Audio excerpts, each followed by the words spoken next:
to another Joe the Biker blog video.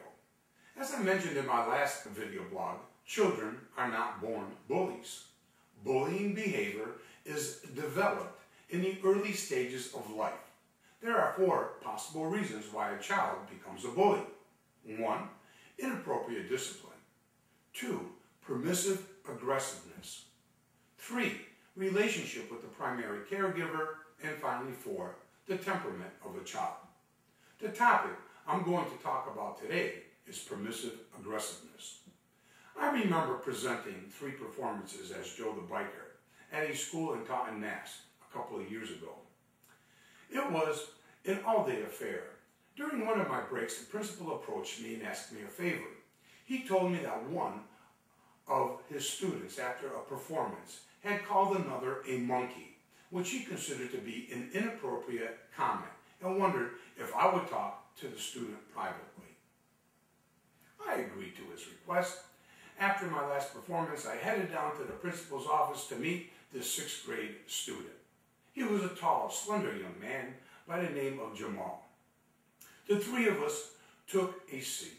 I could tell by the principal's face that he was a little shocked at my approach. I had asked Jamal a couple of pointed questions. Jamal didn't deny his rude comment and looked at us like, what's the big deal? I asked him how many brothers and sisters he had. He came from a family of 5 and was the middle sibling. I asked him if he and his other brothers and sisters fought, yelled at each other, or even called each other names. He responded, of course we do. Like it was a common reaction to siblings dealing with conflict in his family. What does your mother say when you guys argue or call each other names? He said, she yells at us and tells us to shut up and cut it out.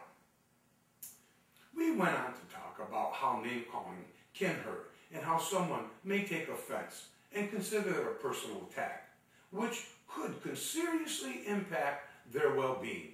Jamal was basically a nice kid and understood what he did was inappropriate and felt he owed an apology to the other student. We left with him understanding that what was okay at home was not appropriate in school. Jamal left and the principal and I had a conversation. Why are you shocked at Jamal's behavior? I commented, even though Jamal has to take responsibility for his rude comment. To the degree he was just acting in a manner that was reinforced at his home. He loves his brothers and sisters, but in their family atmosphere, yelling and name-calling was normal and an acceptable behavior. His brothers and sisters take no personal offense, unlike the school atmosphere where a student could be offended by being called a name. Schools have to demand a more appropriate social skill. Jamal is a product of permissive aggressiveness. It is hard for a young individual to shut off the home video when they come to school, and so they slip into their normal behavior pattern. Many times we try to show students a new appropriate behavior pattern when dealing with conflict, but at the end of the day, they go home and they see the old video over and over again. It's reinforced, and that is why it is so difficult to break. Parents have to realize how important their role is in developing a child. As a parent, you are the teacher, and your words, actions, reactions, and approach to conflict is the foundation in their development. They will reference that resource each time they have to solve a problem. If a parent yells and screams at their child, the child learns early on that this is an acceptable response, well before they even enter the school for the first day. If a parent argues with their spouse and their children, again, the child learns that it is okay to argue.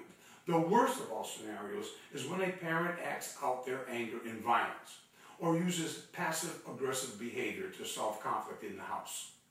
The child learns to become a bully. A child is like a sponge. They absorb everything they hear, see, smell, or feel from the time they are in their crib until the time they go to school. Parents have to realize the role in nurturing of a child. They are the child's guide and teacher. A child will always try to mimic a parent's behavior. Just think of it like this. You are being recorded 24/7 by your children. So how you act, they will eventually act. That's it for today. Thanks for spending time with me. Remember, I encourage feedback and comments on my blog. I'm happy to entertain questions about bullying. You can always download my free Parent's Guide to Bullying at my site, www.joethebiker.com. Thank you again and have a great day.